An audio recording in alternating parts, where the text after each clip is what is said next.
Did you push the button yet? Yeah. Okay.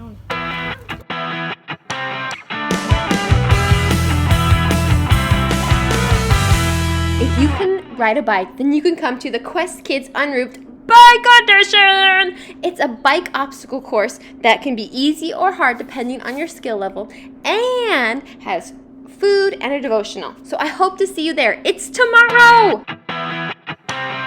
Hey, guess what, kids? This story that we're about to talk about is something that is so hard for adults. Like, for real. I know. I don't know why. But that's why it's even more important for us to ground ourselves in what God says about this. But I can't tell you yet, because you have to look at the pictures of the book and try and figure it out for yourself. So, you're going to look at the pictures and try and guess what the story's about, or if you've already read the book and you already know what it says, this is to remind you of what it's all about. Let's get started. The name of this story is God's Very Good Idea. This is the front cover. And this is the first page. Why do all these people have light bulbs? Do you notice anything about all these people? What do you notice about these people? Try to pay special attention to this page. What's different this time? What do you see here? Do you see any pictures you recognize? What's the man in the pink and blue clothes doing? Have you figured out who that man is? What's happening in this picture?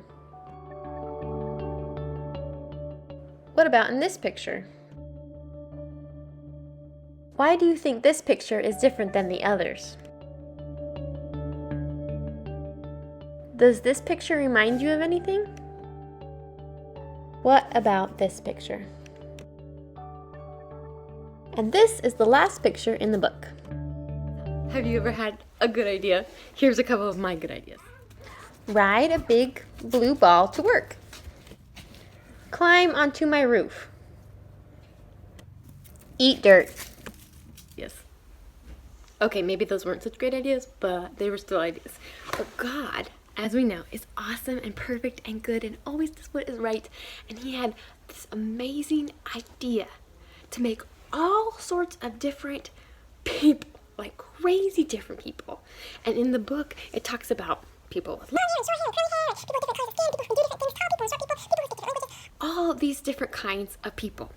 And number one, that should tell us that our God is very creative. He has so many different ideas. He can just different kinds of people. He's so imaginative and so amazing and so smart.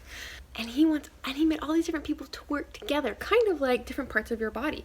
In fact, the Bible says that the church, which is the people, not the building, are like different parts of a body, like eyes and ears and nose. Like a nose needs the eyes to see what to smell, right? You don't want to just go around smelling random things. The nose doesn't want to smell a bunch of terrible things, so the eyes have to help it know what to smell. Yeah, for sure. I love you, eyes. Thank you so much. I just also want to thank the eyes so much. I'm the mouth. Oh, you guys are so sweet. I love you. I need you guys too. All these very different parts of our bodies need each other, and that's God's very good idea. But we all know this isn't how it always happens. We're broken. Sometimes we get puffed up and we start to think that we're better than anyone else and that we don't need other people or that their differences make them bad. But that's not true. That's not what God made. He made a beautiful rainbow of different kinds of people. And he made all those people to work together.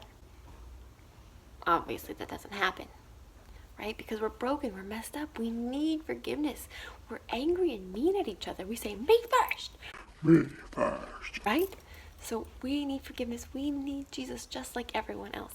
And in front of the cross, when we look at Jesus, we're all the same. We're all broken and need Jesus.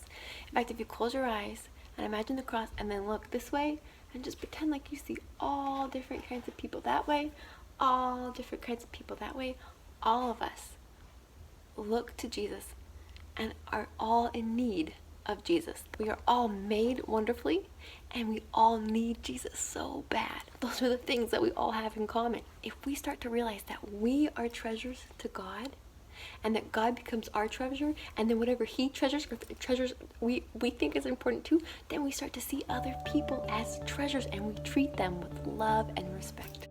Just like Jesus treated us, just like Jesus treated people, He treated all of them like treasures. Whoa! Take a quiet minute right now to remember that God sees you as His treasure, and to ask Him to help you treat other people like treasures too. See you later, Quest Kids.